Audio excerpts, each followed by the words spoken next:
देश के सवाल में आपका स्वागत है। नमस्कार, मैं हूं मनोज बनू। महाभारत की कहानी में एक बड़ा सबक धृतराष्ट्र का किरदार है, जो कि दिलचस्प था। धृतराष्ट्र जन्मजात अंधे थे, लेकिन पुत्र मोह में जब अंधे हुए तो कौरव वंश का विनाश हो गया, यानी कि हस्तिनापुर की गद्दी ही गंवानी पड़ी। इस बात का ताल्लुक बिहार की सियासत से जोड़ा जा रहा है। जोड़ने वाले कोई और नहीं बल्कि सत्ता पक्ष के डिप्टी सीएम हैं, और जिसे धृतराष्ट्र बताने की कोशिश हुई वो कोई और नहीं बल्कि बिहार के साथ साथ देश की सियासत के सबसे बड़े मजे हुए खिलाड़ियों में से एक लालू प्रसाद यादव है, जिनके लिए कहा जा रहा है कि वो पुत्र मोह में अंधे हो चुके हैं। और जिस पुत्र की बात हो रही है वो कोई और नहीं, उनके इकलौते सियासी वारिस तेजस्वी यादव, जो आरजेडी की कमान संभालकर सत्ता तक पहुंचने का सफर तय कर रहे हैं। वैसे बिहार की सियासत में इससे पहले मां का मुद्दा चर्चाओं में रहा है। जुबानों के तीर दोनों तरफ से छोड़े जा रहे हैं। मुद्दे की लड़ाई अब मुंह से लड़ी जा रही है। और अगर आगे बढ़ें तो उसके पहले आप एक रिपोर्ट देखिए और समझिए कि बिहार की राजनीति आखिर किस करवट है।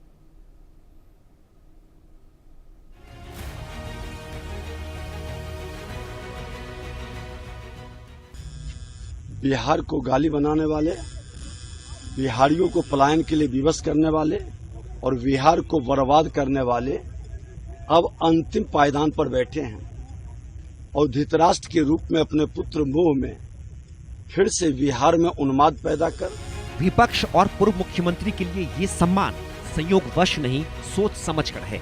स्पीकर रहने के बाद सत्ता में पहुंचकर डिप्टी सीएम विजय सिन्हा के ये बोल तेजस्वी और लालू यादव के लिए हैं। ये समझने में अगर आपको दिक्कत है, देखिए, कांग्रेस बिहार को समझा ही नहीं है, बिहार की जानकारी ही नहीं है, बिहारियों के बारे में पता ही नहीं है, तो इस तरह की तुलना कर रहे हैं। और किसी को देखिए, पाप करके पाप सॉरी बोल देने से पाप मिटता नहीं है।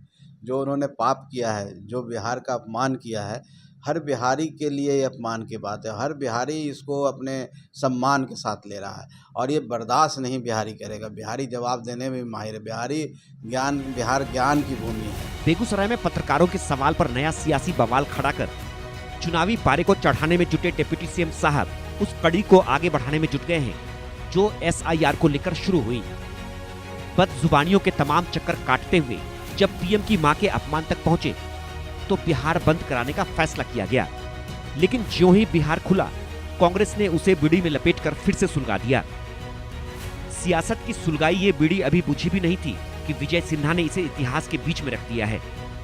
जाहिर है, जिस चिंगारी को छिपाने की कोशिश की जा रही थी उसका अब शोला बनकर दहकना तय है। जब बिहार के मुख्यमंत्री आदरणीय श्री नीतीश कुमार जी पर देश के आदरणीय प्रधानमंत्री श्री नरेंद्र मोदी जी ने DNA पर सवाल खड़ा किया था, तो बिहार की 14 करोड़ जनता को गालियां दी थी। किसी भी राज्य के जनता का प्रतिनिधित्व वहां के मुख्यमंत्री करते हैं, उसमें बीजेपी वाले क्यों चुप थे? और जब लाठी डंडे से पीटा जा रहा था, गालियां दी जा रही थी, बिहार को भगाया जा रहा था महाराष्ट्र और गुजरात से, उस समय बीजेपी वाले क्यों चुप थे? ये अभी क्या ज्ञान देंगे? बी से बिहार, बी से बुद्ध की धरती, बी से बुद्धिजीवियों की धरती, यही है बिहार की शक्ति। वैसे भी बिहार में जिस तरह से असल मुद्दे गायब होते जा रहे हैं, सम्मान, अपमान और बदजुबानी जैसी चर्चाएं चल रही हैं, वो बता रही हैं कि पार्टियों की दशा क्या है और चुनाव किस दिशा में बढ़ेगा। बिहार के हितों की बात अब अपने हितों पर सिमटती जा रही है। बहरहाल, बिहार में जब तक चुनाव है ऐसे कई दांव देखने को मिलेंगे। अभी बहुतों की जुबान फिसलेगी, बदजुबानी की गोली चलेगी और चरित्र पर वार होगा, इतिहास पर प्रहार होगा। तभी तो जबरदस्त प्रचार होगा और सियासी संवेदनाओं का संघार होगा। Bureau report, India news.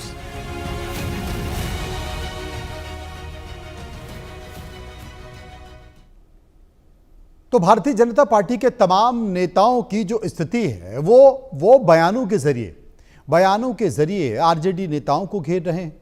वो लालू प्रसाद यादव को निशाने पर ले रहे हैं। वो ये बताने की कोशिश कर रहे हैं कि अब तो फिर भी बिहार बेहतर है। लेकिन आप लालू का राजपाट देखिए और याद कीजिए कि वहां की स्थिति क्या थी। आपको बता दें कि बिहार में इस वक्त चुनाव धीरे धीरे सरगर्मियों पर है और जैसे जैसे आगे चुनाव बढ़ता जा रहा है, वैसे वैसे मूलभूत समस्याओं से हटकर, आम आदमी की जो बेसिक जरूरतें हैं उनसे हटकर यह जुबानी जंग पर जा रहा है। आपने देखा कि तमाम विपक्षी पार्टियों के मंच से लगातार इस बात को लेकर बयानबाजी हुई। देश के प्रधानमंत्री नरेंद्र मोदी की मां को गाली दी गई।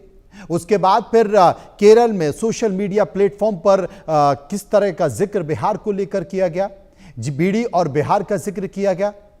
अब भारतीय जनता पार्टियों ने भी आरजेडी के नेताओं को, लालू प्रसाद यादव को धृतराष्ट्र कह दिया है। चर्चा करेंगे, समझने की कोशिश करेंगे। मनीष भारियार, प्रवक्ता बीजेपी, मेरे साथ मौजूद हैं। डॉक्टर जितेंद्र कुमार, प्रवक्ता जेडीयू, मेरे साथ मौजूद हैं। उत्पल बल्लभ, प्रवक्ता आरजेडी, मेरे साथ मौजूद होंगे और जानने की कोशिश करेंगे कि सबसे पहले परिस्थिति क्या है। मनीष जी के पास चलूंगा जो कि प्रवक्ता बीजेपी हैं। मनीष जी, जैसे जैसे चुनाव आगे बढ़ रहा है वैसे वैसे जुबानी जंग, चाहे वो बीजेपी हो, आरजेडी हो या फिर जेडीयू हो, नेताओं में बढ़ती जा रही है।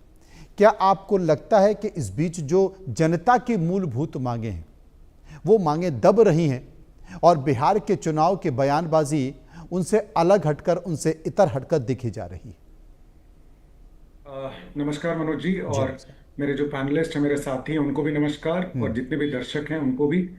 देखिए, इनके पास कोई मुद्दा है ही नहीं, तो अगर मुद्दा कुछ रहेगा ही नहीं तो क्या बोल सकते हैं ये? तो इसीलिए अगर आप ये सारी चीजें जो देख रहे हैं, अलग अलग बयान और वोट चोरी और ये सारी चीजें, जनता के लिए ये सब कोई मुद्दा ही नहीं है। जनता के लिए है कि आप क्या नया ला सकते हैं। जो हमारी गठबंधन है, एनडीए सरकार, वो हमारे लिए नहीं करके दे रही है। लेकिन मुझे नहीं लगता है कि इस तरह का कोई मुद्दा है अभी जनता के सामने। जनता को जितनी भी मूलभूत सुविधाएं होनी चाहिए अभी हैं बिहार में। उसके अलावा समय समय पर मुख्यमंत्री जी जो है, अगर आप देखेंगे तो पिछले 15-20 सालों से उन्होंने अपना एक विजन रखा है। उस विजन के हिसाब से लगातार वो काम कर रहे हैं और बिहार के लोगों को ये दिखता भी है। उनको दिखता है कि एक सोची समझी नीति के तहत काम हो रहा है। ऐसा नहीं कि कोई चीज जो है अगर आपने कुछ बोल दिया तो वो नहीं होगा। तो अभी ऐसी स्थिति है कि कई चीजें जो मुख्यमंत्री जी ने घोषणा किया था वो सारा का सारा अभी क्रियान्वित हो रहा है। और अभी जो उन्होंने घोषणाएं की हैं, जनता जो है वो अभी तो इस बार चुनाव में तगड़ा जवाब देने वाली है इन लोगों को, क्योंकि ये लोग कभी भी जो है वो सही बात करते नहीं है।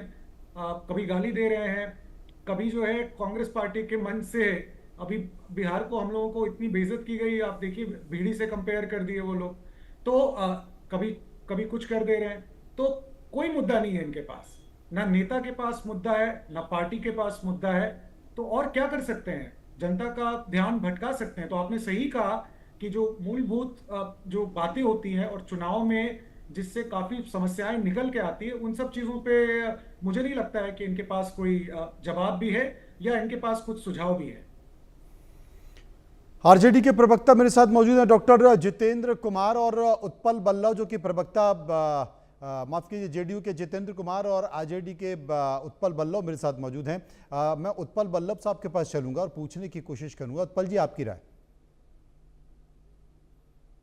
देखिए, डबल इंजन की सरकार है, 20 साल से बिहार में और 11 साल से ये केंद्र में है। और अभी कह रहे थे मुद्दा की बात, तो मैं बता दूं कि लॉ एंड ऑर्डर के मामले में ये विफल सरकार, और अभी जो तमाम मुद्दा आप देखे होंगे जातीय जनगणना पे, ये लोग कह रहे थे कि जातीय जनगणना कराने से जातियों के बीच में विवाद और वैमनस्य फैल जाएगा। अंत में जातीय जनगणना बिहार में हम लोगों ने कराया, नीतीश जी के नेतृत्व में। ये हम लोगों का मुद्दा है। उसके बाद सामाजिक सुरक्षा पेंशन, जब हमने घोषणा पत्र में लागू करने की बात कही अगले चुनाव 25-30 के लिए, तो सामाजिक सुरक्षा पेंशन हम लोग 2500 बोले और यहाँ 1500, तो ये 1100 किए। ये हम ही लोग की रही। ये लोग कहते थे कि मुफ्त बिजली देने के खिलाफ है ये लोग। 200 यूनिट की हमने बात की तो 125 यूनिट की है ये। नौकरी पे ये लोग कहते थे पैसे कहां से लाओगे। मैं बता दूं, ऑन रिकॉर्ड नीतीश कुमार जी बोले थे कि पैसे बाप के यहां से लाओगे। और वित्त मंत्री विजेंद्र यादव जी वित्त मंत्री थे उस समय, उन्होंने कहा कि पैसे जेल से लाओगे। ऐसे युवाओं के लिए इस तरह की भावना रखने वाले और ऐसे सदन में शब्द निकालने वाले लोग, जब फिर हम लोग 17 महीना की सरकार में आए तो नीतीश जी को मजबूर किया और उन कलम से हम लोगों ने नौकरी दिलवाई। और रही युवा आयोग की बात, तो आप देखें कि जिस मुद्दे की बात कर रहे हैं, ये सरकार के पास अपनी कोई विजन नहीं है। सारी विजन जो युवा नेतृत्व तेजस्वी जी ने जो बात रखा, पुनः उनको उन चीजों पे आना पड़ा। उसी तरह से केंद्रीय योजनाओं के बारे में मैं बात करता हूं। जीएसटी पे 10 साल से कहा जा रहा है कि ये भारी भरकम जो टैक्स है, ये गब्बर सिंह टैक्स है, जो जनता के बीच जाकर के महंगाई बढ़ा रही है और जनता की परचेजिंग पावर को खत्म कर चुकी है। उसको उस समय नहीं समझ में आया, लेकिन ट्रंप ने जब लगाया 50% का ये टैरिफ लगाया और उद्योगपति इनके मित्र के हालत खराब हो गए, भारत के लोगों की परचेजिंग पावर शून्य हो गई और दुनिया के इंटरनेशनल बाजार में इनके सामान नहीं बिकेंगे, तब इनको जीएसटी के दर में सुधार की समझ में आया। ये गब्बर सिंह टैक्स के बारे में भी केंद्र में हम लोग कहते रहे। तो तमाम सारी वो चीज जो हम लोगों ने कहा, ये केंद्र सरकार से लेकर डबल इंजन की और बिहार सरकार वो चीज को लागू करते हैं। अब बड़ी बेशर्मी से यहाँ कह रहे हैं कि इनके पास कोई मुद्दा नहीं है। ये सारे हमारे मुद्दा, हमने विजन आपका खोला है, आपने आपका आंख खोला है। उसके बाद आप देखिएगा कि इनके पास अपने किए हुए कामों के बताने के लिए कुछ नहीं बचा। तो प्रधानमंत्री, जो महत्वपूर्ण पद इस देश का है, चुने हुए प्रधानमंत्री झूठ बोलते हैं कि राजद के लोग और कांग्रेस के लोगों ने मेरी मां को गाली दिया। मैं दावे के साथ कहता हूं, सरकार इनकी है, ये जांच कर पता करे कि ये किनके लोग हैं। ये इनके द्वारा प्रायोजित लोग हैं, इनके द्वारा भेजे हुए हैं। राष्ट्रीय जनता दल के न तो कार्यकर्ता है न कांग्रेस के रहे हैं। ये एक्सपोज हो चुका है। उसके बाद आप देखेंगे कि जिस तरह से बिहार बंद का आह्वान किया, अरे अपनी ही सरकार में बंद का आह्वान, आप सक्षम नहीं है, इसका मतलब आप गालीबाजों से लड़ने में सक्षम नहीं है। और बिल्कुल सक्षम नहीं है ये गालीबाजों से लड़ने में, क्योंकि इनके प्रदेश अध्यक्ष गाली के खुद अपने आप डिक्शनरी कहते हैं। इनके डिप्टी सीएम, भाजपा के जो चेहरा बने हुए हैं, जो आज बिहार के डिप्टी सीएम है, वो कहते हैं मैं एक नेता को इतना गाली दिया और गाली देने से ही हमारे यहाँ संस्कार और परंपरा है कि हम लोग को प्रमोशन मिलता है। वो मंच पे कह रहे हैं, भाजपा के दफ्तर में कह रहे हैं। ये पूरे बिहार और देश के लोग जानते हैं ये बात। तो मैं तो कहता हूं कि आप ऐसा कानून बनाओ गालीबाजों को पकड़ने का। आप सरकार में हो, पकड़ो और सारे गालीबाजों को जेल डालो। अगर कानून बनाने में कोई दिक्कत है तो हम लोग साथ देंगे। समझ में आ गया। डॉक्टर जितेंद्र कुमार मेरे साथ मौजूद हैं। डॉक्टर जितेंद्र कुमार, प्रवक्ता जेडीयू, मेरे साथ मौजूद हैं। डॉक्टर जितेंद्र कुमार, मैं आपसे ये कहना चाहता हूं, क्योंकि हर तरफ यही चर्चा चल रही है कि विपक्ष बड़ी उम्मीदों के साथ इस बार बिहार के चुनाव देख रहा है। सत्ता में मौजूद अपनी राजनीतिक साख और सरकार सत्ता को बचाने की कोशिश कर रही है, लेकिन इन सब के बीच उपेंद्र कुशवाहा का एक बयान आता है कि एनडीए में सब कुछ है, बस हमें इस बात का ख्याल रखना है कि हम सेल्फ गोल ना कर लें, क्योंकि जो महागठबंधन है उसमें एक तो गाली का मुद्दा सेल्फ गोल की तरफ देखा जा रहा है, दूसरा केरल का जो सोशल मीडिया पर बीडी और बिहार का जिक्र हुआ वो सेल्फ गोल की तरफ देखा जा रहा है। अब उपेंद्र कुशवाहा क्या इशारा करना चाह रहे हैं एनडीए की तरफ कि सेल्फ गोल ना हो? देखिए, मैं आरजेडी के प्रवक्ता को सुन रहा था जी, वे बड़ी सफाई से अपनी बात रख रहे थे और बिहार में बतला रहे थे कि उनके मुद्दों को हम लोगों ने कॉपी कर लिया है। तो मुझे उनकी बुद्धि विवेक पे बहुत हंसी आती है। उनके बुद्धि और विवेक पे मुझे बहुत, देखिए भाई, जब बल्लभ जी बोल रहे थे, उत्पल बल्लभ जी, तो मैं कुछ नहीं बोला हूँ। तो उनको भी सलीका समझाइए कि जब कोई किसी दल का प्रवक्ता बोल रहा है, अपनी बात कर लीजिए, उसके बाद फिर बल्लभ जी बोलते हैं। लगता है आरजेडी वालों का चाल चरित्र और चेहरा यही है जो उत्पल बल्लभ जी यहाँ रिप्रेजेंट कर रहे हैं उनको। तो जिस तरह से उत्पल बल्लभ जी झूठ बोल रहे थे, वसीम बरेलवी की एक लाइन मुझे याद आती है कि वो झूठ बोल रहा था बड़े सलीके से, मैं एतवार ना करता तो और क्या करता। तो बल्लभ जी के माध्यम से बिहार की जनता को मैं कहना चाहता हूं कि इस बार बिहार की जनता आप पे एतवार नहीं करने वाली है। जिस तरह से आप 20 साल से प्रतिपक्ष में बैठे हैं, अगले 5 साल तक आपको प्रतिपक्ष में ही बैठना पड़ेगा। और मुझे इनकी बात सुन के हंसी आती है कि कोई पुत्र अपने पिता को बोले कि मेरे पिता मेरी कार्बन कॉपी हैं। अरे आपने को 3 साल मौका मिला, हमारे डिप्टी बनकर आपने काम किया, नीतीश बाबू के नेतृत्व में काम हुआ और उनके द्वारा किए गए कार्यों को आप क्रेडिट ले रहे हैं और उनको डिसक्रेडिट कर रहे हैं कि हमने ये काम करवा दिया। किसी की हैसियत है कि नीतीश कुमार जी से कोई काम करवा दे जो उनकी इच्छा के विरुद्ध हो? ऐसी किसी की हैसियत नहीं है। अभी बिहार के, समकालीन बिहार के वो निर्माता हैं और शिल्पी हैं। केरल कांग्रेस ने जो ट्वीट किया है यह बहुत ही शर्मनाक है। बी से बीड़ी ही नहीं, बी से बुद्धि भी होता है जो इन कांग्रेसियों के पास नहीं है। बी से विशेष पैकेज भी होता है जो केंद्र सरकार बिहार को दे रही है, चूंकि हमारे यहाँ डबल इंजन की सरकार है, जिससे मिर्ची या पेट में खुजली इन कांग्रेसियों को और आरजेडी वालों को लग रहा है। ये उत्पल बल्लभ कुछ कह रहे हैं, प्रावधान को उत्पल बल्लभ कुछ कह रहे हैं। बिहार को मनीष जी मैं आपके पास आता हूं, लेकिन उसके पहले उत्पल बल्लभ जो कह रहे हैं एक बार उनको सुन लेते हैं। उत्पल बल्लभ जी, अगर संयम हो तो सुन लीजिए, नहीं तो आने वाले चुनाव में बिहार की जनता आपको सबक सिखा देगी। जिस तरह से केरल कांग्रेस ने अपमान किया और आपके नेता तेजस्वी यादव जी ने बोला कि अगर ऐसा हुआ है तो इसके लिए माफी मांगनी चाहिए, और टीवी चैनल पे आके अपनी तरह गुमराह कर रहे हैं। खराब था या सही था? और आप दूसरे की बातचीत के समय में दूसरा कोई अपना पक्ष रख रहा है तो आप इंटरप्ट करते हैं। यही आपको संस्कार मिला है आरजेडी की तरफ से। आरजेडी वालों का यही चाल चरित्र और चेहरा है। ये लोग अलकतरा पी गया, चारा खा गया, और ऐसा लोग बिहार के विकास की बात करेगा? अरे आप पे आईआरसीटीसी घोटाला का चार्ज चल रहा है, डीए का केस चल रहा है, जॉब के बदले जमीन लिखवाने का आप लोग काम किए हैं, कृत्य किए हैं आप लोग। हम लोगों ने लाखों लोगों बेरोजगार युवाओं को नौकरी दी, क्या किसी से जमीन भी लिखवाया है? और आप लोग के सर्टिफिकेट की हम लोग को जरूरत है। और जो गालीबाजी की बात आप कह रहे हैं, आप ही के नेता भाई वीरेंद्र हैं, उनका वीडियो वायरल होते रहता है आए दिनों, और वे गाली देते रहते हैं। लोक लेखा समिति के चेयरमैन भी वही हैं, उनसे क्यों नहीं पूछते हैं कि 70,000 करोड़ कहां गया है? जो आप एसी-डीसी बिल की बात करते हैं तो भाई वीरेंद्र से पूछिए ना। आप आपके अपने दल के नेता हैं, हर सेंटेंस में गाली निकालते हैं और आपसे हमको सर्टिफिकेट की जरूरत है। पिछले 20 साल में हमारे माननीय नेता नीतीश कुमार जी ने जो काम किया है, हम उस काम के आधार पर चुनाव में जाएंगे और अपने काम के आधार पर वोट मांगेंगे। प्रतिपक्षियों के पास कोई मुद्दा नहीं है। अरे दुष्यंत कुमार जी की लाइन आप पे फिट बैठती है कि तुम्हारे पांव के नीचे जमीन नहीं, फिर भी तुम्हें यकीन नहीं।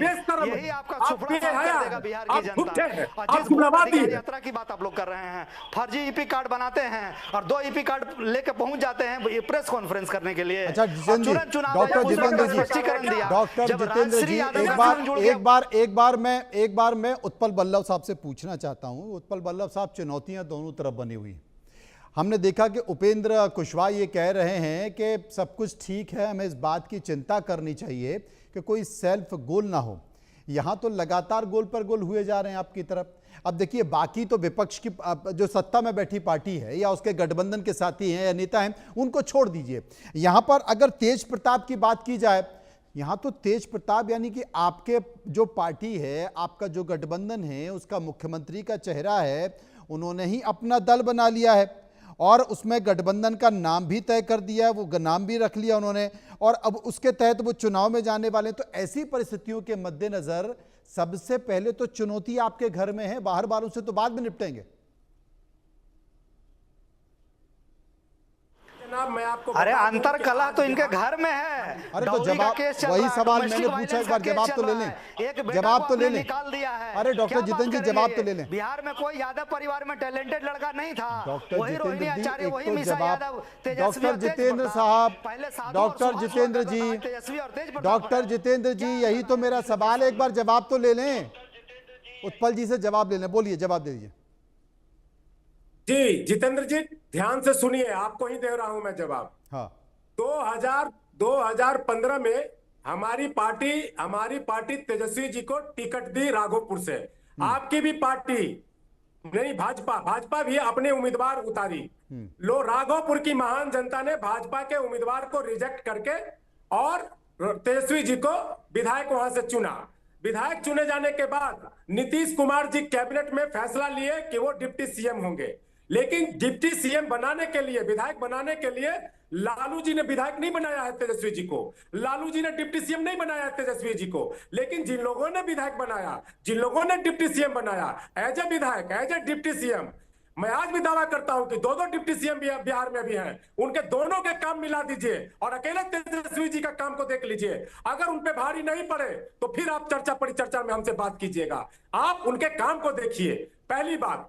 दूसरी बात, ये जितेंद्र जी जो कह रहे हैं और आप जो सवाल उठा रहे हैं हमारी पार्टी की इनर चुनौती, आंतरिक चुनौती के बारे में, मैं आपको बता दूं, शीर्ष नेतृत्व भाजपा के जो अभी शीर्ष नेतृत्व कर रहे हैं बिहार में, वो सम्राट चौधरी जी हमारी पार्टी से गए हुए हैं। अभी जो प्रदेश के कमान संभाले हुए जनता दल यू से उमेश कुशवाहा जी, वो हमारी पार्टी से गए हुए हैं। अभी तमाम पार्टी बिहार के आप देख लीजिए, सारे हमारे यहाँ से गए हुए हैं। सब लालू यादव के विश्वविद्यालय से पढ़ के लिख के गए हैं वहां पे। ये बिहार में कोई ऐसी पार्टी नहीं है, कोई ऐसी पार्टी नहीं है जो लालू इसका यादव के मतलब ये मान विश्वविद्यालय से लिया पढ़कर जाए और कि ये इसी तमाम नेतृत्व नेता नहीं जो संभाल आपकी रहा है पार्टी इसमें। छोड़कर इसलिए चले इसकी गए, वो कोई ये चिंता मानने नहीं लगे है। कि लालू सारे प्रसाद लोग यादव यहाँ की पे पार्टी कमान पितृभूमि में संभाल रहे है, हैं। लिहाजा बावजूद यहाँ इसके पर सबसे उनका बड़ी कोई पार्टी भविष्य नहीं है राष्ट्रीय जनता और वो दल है। चले गए। सबसे बड़े विधायक मनीष के जी साथ इसका जवाब राष्ट्रीय देंगे। जनता दल है। इतनी बेशर्मी कहाँ से लाते हैं जितेंद्र जी? ये मनीष नहीं जी। मालूम है आपके देखिए, बिहार का प्रदेश का कमान वल्लभ संभालने जी को वाले ये भी हमारे समझ घर में पे नहीं आ गए। रहा है जब वो तेजस्वी जी के बात के बारे में कहते हैं कि उन्होंने ये काम कर दिया, वो काम कर दिया, तो इस बात को उनको समझना चाहिए कि वो जो सरकार चल रही थी उसमें जितनी भी नीतियां बनी थी वो सब एनडीए की नीतियां थी। ये जरूर बात है कि कुछ राजनीतिक कारणों से कुछ दिनों तक वो रहे वहां पर और डिप्टी जातीय सीएम के पद जनगणना पर क्यों रहे, नहीं पूरे देश में बट इंडिया की नीति करा तो देते सारी हैं तब? एनडीए की बनी हुई थी। ऐसी कोई वो लेकर के आए हो, तो ये जब बात कर रहे थे कि मैंने ये कर दिया, वो कर दिया, तो जितेंद्र जी की बात से मैं बिल्कुल सहमत हूं कि एक देखिए एनडीए की एक नीति थी कि बिहार को जो है हम लोग जिस तरह से इन्होंने बिहार को बर्बाद कर दिया था, ना बिजली थी, ना सड़क थी, ना लॉ एंड ऑर्डर था, और उसके अलावा जो है एक ऐसा नेता जो जेल भी चला गया, तो सजा याफ्ता भी है। तो आप मतलब देखिए मॉरल अथॉरिटी तो कुछ है नहीं इस पार्टी में।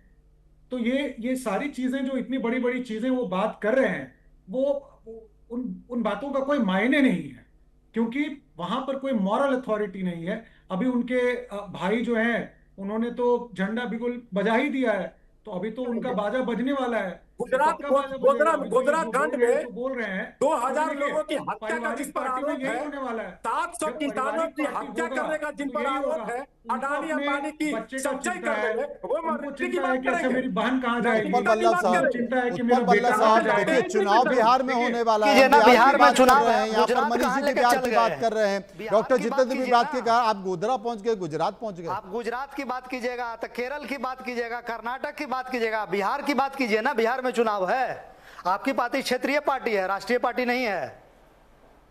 उत्पल जी, नहीं, तो केरल में बोलते हैं, उछलने यहाँ लगते हैं आप। नरेंद्र मोदी जी सारे काम को गिनाएंगे देश में। यहाँ मैं पूछता हूँ आपसे, बल्लभ जी, कल के डिबेट में मैं आपके साथ था, आप क्या बकलोलियत, क्या थेथरोलॉजी कर रहे थे, मैं सुन नहीं रहा था। कल रात में 9 बजे आप मेरे ही साथ डिबेट में थे ना कल, उत्पल बल्लभ जी। और आपको केरल कांग्रेस 2 लाइन का ट्वीट किया है, 2 लाइन का ट्वीट किया और आपकी समझ में नहीं आ रहा था। आप बोल रहे थे मेरी समझ में नहीं आ रहा। उत्पल बल्लभ जी, क्या बात आप कर रहे हैं उत्पल बल्लभ जी? कल आपके साथ मैं रात में डिबेट में था, प्रधानमंत्री की रात 9 अंग्रेजी बजे। आपको समझ में आती है? प्रधानमंत्री की अंग्रेजी समझ में आती है आपको? बेशरम जितेंद्र जी, सुनिए ना, अलजेब्रा में A+2 के होल स्क्वायर में प्रधानमंत्री का नाम सम्मान से लीजिए, सम्मान से लीजिए। वो इस देश के प्रधानमंत्री हैं, उनका नाम सम्मान से लीजिए आप। अरे आपके नेता को फराटेदार बोलने आता है, आपके नेता को तजुर्बा बोलने आता है, तजुर्बा को आपका नेता तरबूजा बोलता है। आपके नेता को डेमोक्रेसी बोलने आता है, डामाक्रेसी कहता है। आपके नेता को ABCD बोलने आता है। सबका वीडियो चलवा दे क्या? अरे सबका वीडियो चलवा दे। आपके नेता को फराटेदार नहीं बोलने आता है, तजुर्बा बोलने नहीं आता है, डेमोक्रेसी बोलने नहीं आता है। अरे आपके नेता तो 9वीं फेल है। आप प्रधानमंत्री जी का लिखाई का ये सम्मान है कि स्कूली एजुकेशन भी पास नहीं किया है। डिग्री दिखा दीजिए ना। अरे प्रधानमंत्री जी की डिग्री मांगने का आपका औचित्य है जी? बिहार में चुनाव, बिहार के मुद्दे पर बात कीजिए। आप कहाँ घुमा रहे हैं, घुमा फिरा रहे हैं? आपके पास बोलने के लिए कोई मुद्दा नहीं है, तो देश की जनता का समय, आप देश की जनता का प्राइम टाइम बर्बाद कर रहे हैं बल्लभ जी, क्योंकि आपके पास बोलने के लिए कोई तार्किक बात नहीं है और व्यक्तिगत टीका टिप्पणी आप कर रहे हैं किसी पे। मुद्दे की बात कीजिए ना, बिहार की कितनी समझ है, उस समझ की बात कीजिए आप। बिहार के मुद्दे पे बात कीजिए। आपने कौन सा विकास किया है कि विकास के डेवलपमेंट के मुद्दे पे अच्छा, आप मनीष विमर्श जी मेरे कीजिएगा? साथ मौजूद हैं। पिछले मनीष जी 20 साल मेरे से साथ हम लोग की मौजूद हैं। सरकार मनीष है। जी 3 साल अभी आप तो लोगों को देखिए मौका बिहार दिया, 2 बार में आप लोगों को मौका चुनाव दिया। उस तरीके आप से गड़बड़ सड़बड़ अंगड़ाई करने लगे, भी हम लोगों नहीं ने ले आपको पाया हटा है। दिया। अभी तो शुरुआती दौर है और चर्चा शुरू भर हुई है, लेकिन इस बीच जो सबसे बड़ी चिंता है दोनों ही गठबंधन की, चाहे वो महागठबंधन हो या एनडीए हो, दोनों की सबसे बड़ी चिंता है कि जो सीटों की सरसराहट है, जो सीटों की सरसराहट है, वो बड़ा चिंता का विषय है। देखिए चैलेंज यहाँ पर भी बना हुआ है, चैलेंज वहाँ पर भी बना हुआ है। आपको लगता है, क्योंकि एक तरफ उपेंद्र कुशवाहा अलग बात कर रहे हैं, पासवान अलग कहानी गढ़ रहे हैं, वो ये चाह रहे हैं कि मैं तो साहब पूरे बिहार में अपने खुद ही सभी सीटों पर कैंडिडेट लड़ाऊँ, क्योंकि उनको अब नीतीश कुमार के बाद उम्मीदें जाग गई हैं। तो ये एक बड़ी चुनौती होने वाली। ये सवाल मुझसे है मनोज जी। जी आप ही से मनीष जी। देखिए ये चुनौती तो बिल्कुल भी नहीं है। पिछली बार भी जो है एनडीए बहुत मजबूती से लड़ी, और इस बार भी जो है एनडीए उसी मजबूती से लड़ेगी। और कुशवाहा जी ने तो बहुत क्लियर उनका स्टैंड जो है, अभी उनका स्टेटमेंट जो आया है वो तो बहुत क्लियर स्टैंड। तो अब मुझे नहीं लगता है कि इसमें सीट शेयरिंग और इन सब चीज़ों में जो है किसी तरह की चुनौती है। सब एक साथ हैं, और ये पिछले आज से नहीं सालों से सब एक साथ हैं। देखिए भाजपा, जदयू और उसके अलावा जो मांझी जी हैं और ये सब पासवान जी, ये सब साथ में हैं।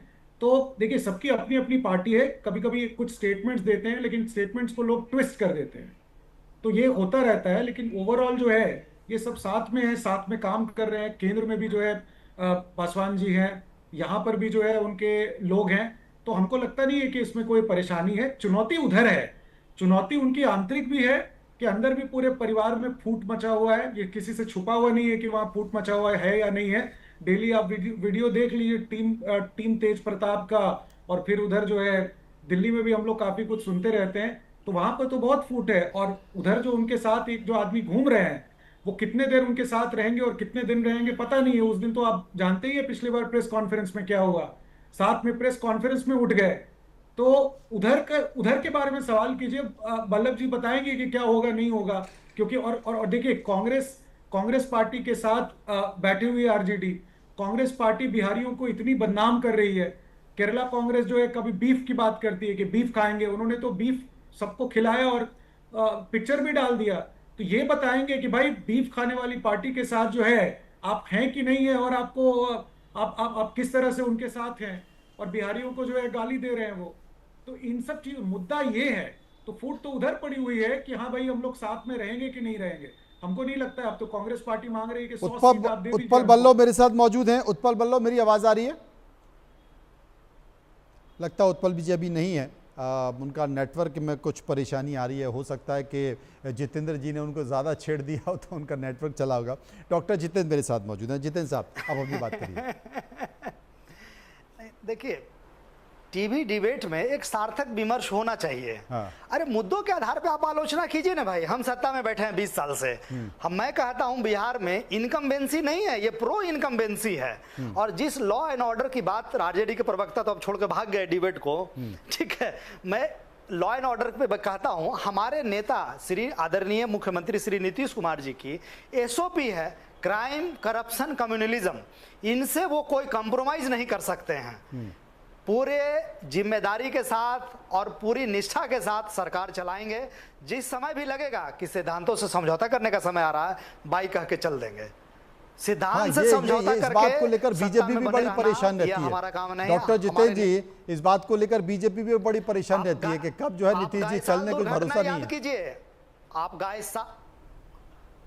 गायसाल दुर्घटना याद कीजिए। केंद्र में रेल मंत्री थे, एक घटना घटती है, दुर्घटना होती है, 2 रेल टकरा जाता है आपस में। नैतिक जिम्मेदारी लेते हुए हमारे नेताजी ने इस्तीफा दे दिया। उन पे बहुत दबाव था इस्तीफा वापस लेने का, उन्होंने नहीं लिया। जिस चीज को छोड़ के चल दिए, मुड़ के नहीं देखना उस तरफ। अभी बिहार में तो बहुत सारे पुल गिर गए, उन्होंने नैतिक जिम्मेदारी। डॉक्टर जितेंद्र जी, बिहार में भी इतने सारे पुल गिरे, किसी ने भी इस्तीफा नहीं दिया। जरूर मैं उसका जवाब देता हूं। जिस तरह के पुल गिरने की बात आप कह रहे हैं, कोई भी एक बड़ा ब्रिज का नाम आप बता दीजिए। हाँ। जो छोटे पुलिया जिसका अप्रोच रोड ढह गया हो, आप उसकी बात कह रहे हैं। तो हमने कितने पुल बनाए यह भी तो देखिए ना। देखिए, कहीं भी बात रेफरेंस के आधार पे होगा। आधार दर यानी बेस रेट भी तो कोई चीज होता है। हमको बिहार कहां मिले था? पिछले 15 सालों से हम लोगों ने बिहार के विकास दर को 14.47% पे मेंटेन किया हुआ है। पूरे भारतवर्ष में बिहार जीडीपी ग्रोथ रेट में नंबर 1 है। इस पे बात क्यों नहीं करते हैं? सार्थक बात। तो सैकड़ों ट्रेनें चल रही हैं, जब सैकड़ों ट्रेन चल रही हैं और 2 ट्रेन भिड़ गई तो काहे को इस्तीफा दे दिया जब इतने सारे पुल हैं? और अगर 4-6 पुल गिर गए तो? नहीं, चूंकि वह दुर्घटना बड़ी दुर्घटना थी जिसमें कई लोग हताहत हुए, तो उस चूक को मानते हुए, नैतिक जिम्मेदारी लेते हुए हमारे नेताजी ने इस्तीफा दिया है और राजनीति में एक मापदंड स्थापित किया है। हाँ। उसको वह सदैव अनुकरणीय है। पिछले 20 साल से हम लोग सत्ता के शीर्ष पे हैं। हमारे नेताजी बिहार के चीफ मिनिस्टर हैं और लगभग पिछले 50 साल से हमारे नेताजी सार्वजनिक जीवन में हैं। कोई माई का लाल 1 रुपये का भी भ्रष्टाचार का आरोप उनमें नहीं लगा सकता है। कोई परिवारवाद का आरोप उनमें नहीं लगा सकता है। जिस समाजवादी मूल्यों को लेकर वे चले थे, मारे गए हैं, इतनी सारी ट्रेनों के एक्सीडेंट हुए और इतने सारे जो लोग मारे गए हैं, किसी ने इस्तीफा नहीं दिया। नैतिकता के आधार पर नीतीश जी एक बार अपने गठबंधन से कह लेते कि भाई कुछ तो जिम्मेदारी लीजिए। ठीक है, हमारे नेताजी ने मापदंड सेट किया। मैं जो बिंदु आपके सामने विमर्श के लिए रखा, 20 साल से मुख्यमंत्री हैं, 50 साल से अधिक का सार्वजनिक जीवन है। कोई भ्रष्टाचार का 1 रुपए का भ्रष्टाचार का आरोप उन पे नहीं लगा सकता है। कोई परिवारवाद का उन पे आरोप नहीं लगा सकता है। राम मनोहर लोहिया, जयप्रकाश नारायण, महात्मा गांधी, फुले, जयप्रकाश नारायण आदि के महात्मा गांधी के जो मूल्यों को लेकर चले हैं, आज भी उन मूल्यों को लेकर हमारे नेताजी चल रहे हैं। ग्रास रूट लेवल पे लोगों का जाके तृणमूल स्तर पे विकास किया है। जो गरीब है, गुरबा है, पिछड़े हैं, दलित हैं, अल्पसंख्यक हैं, हम लोगों ने इंक्लूसिव डेवलपमेंट को सुनिश्चित किया है। डॉक्टर जितेंद्र जी, अभी हाल ही में लॉ एंड ऑर्डर को लेकर धड़ाधड़ गोलियां चली, मर्डर हुई, हत्याएं हुई, सरेआम अस्पतालों में घुसकर लोगों को मारा गया। गृह मंत्रालय की जिम्मेदारी लेते हुए गृह मंत्री ने तो इस्तीफा नहीं दिया। गृह मंत्रालय किसके पास है? गृह मंत्रालय आदरणीय मुख्यमंत्री नीतीश कुमार जी के पास है। फिर? तो सिर्फ आप घटना को सतही तौर पे देख रहे हैं। हाँ। घटना में देखिए कि मैक्सिमम घटनाएं जो हुई है वो पर्सनल एनोमिनिटी के कारण हुआ है। अच्छा, अब एक पटना सिटी की घटना बता रहा हूं, वकील की हत्या होती है। तो ट्रेन तो नीतीश जी नहीं चला रहे थे, उनकी ना ही नीतीश जी सिग्नल पर बैठे थे, ना तो नीतीश जी सिग्नल पर बैठे थे, ना नीतीश जी ट्रेन चला रहे थे। लेकिन वहां उन्होंने नैतिक जिम्मेदारी ले ली और यहाँ पर नैतिक जिम्मेदारी नहीं ले रहे हैं। अगर आप पर्सनल एनिमिटी को लेकर आइएगा तो किस स्टेट में क्राइम नहीं होता है, या क्राइम शून्य स्टेट कौन सा है? हमारे यहाँ ये देखिए ना कि अगर कोई घटना घटी तो उस पर त्वरित कार्रवाई हुई या नहीं हुई है, रूल ऑफ लॉ है या नहीं है, क्या सत्ता संरक्षित अपराध हो रहा है बिहार में? नहीं, लॉ एंड ऑर्डर मुद्दा है कि नहीं इस चुनाव में? बस मुझे ये बता दीजिए, इस चुनाव में बिहार का लॉ एंड ऑर्डर मुद्दा है या नहीं है? क्योंकि विपक्षी पार्टियां लॉ एंड ऑर्डर को लेकर हर रोज जो घटनाएं हो रही हैं, आपराधिक घटनाएं हो रही हैं, उनका जिक्र कर रही हैं। मेरी व्यक्तिगत राय में बिहार में इस चुनाव में लॉ एंड ऑर्डर का कोई मुद्दा नहीं है। ठीक है, मुद्दे क्या क्या हैं? अच्छा, इस चुनाव में क्या मुद्दे ये बता दीजिए। 2 बजे हम लोग चल रहे हैं। इस चुनाव में मुद्दा क्या ये बता दीजिए। सिर्फ डेवलपमेंट मुद्दा हमारा है। सिर्फ और सिर्फ डेवलपमेंट, बिहार का विकास कैसे हो, यही सिर्फ हमारा मुद्दा है। पिछले 20 साल में हम लोगों ने जो विकास किया है, अगले 5 साल में और क्या विकास करेंगे, वही हमारा मुद्दा है। तो मां का अपमान मुद्दा नहीं है? काम करेंगे, बीडी बिहार मुद्दा नहीं है? करेंगे, बीडी बिहार मुद्दा नहीं है, मां का अपमान मुद्दा नहीं है?